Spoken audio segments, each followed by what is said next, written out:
মৌসুমী রায়, বিভাগ ঘ, বিষয় আবৃত্তি।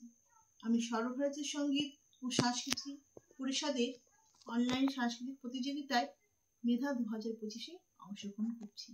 আজকে আমার নিবেদন বিশ্বকবি রবীন্দ্রনাথ ঠাকুরের লেখা কৃপণ। আমি ভিক্ষা করে ফিরতেছিলাম গ্রামের পথে পথে, তুমি তখন চলেছিলে তোমার স্বর্ণরথে। অপূর্ব এক স্বপ্ন সম লাগতেছিল চোখে মম। কি বিচিত্র শোভা তোমার, কি বিচিত্র সাজ।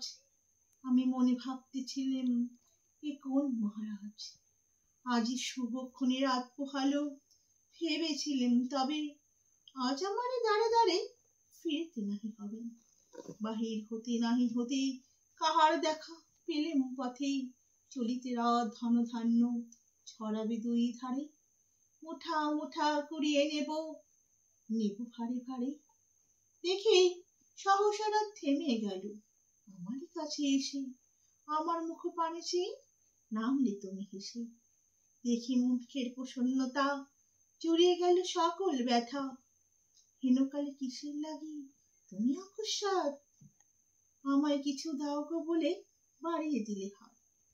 মরি, এ কি কথা রাজাধিরাজ, আমায় দাও গো কিছু। শুনে ক্ষণকালের তরে রইল মাথা নিচু। তোমার কি বা অভাব আছে ভিখারি ভিক্ষুকের কাছে? এ কেবল কৌতুকের বসে আমায় প্রবঞ্চনা। ঝুড়ি হতে দিলেন তুলে একটি ছোট কণা। যাবে পাত্রখানি ঘরে এনে উজাড় করি। একেই ভিক্ষা মাঝে ছোট্ট একটা সোনার কণা দেখি।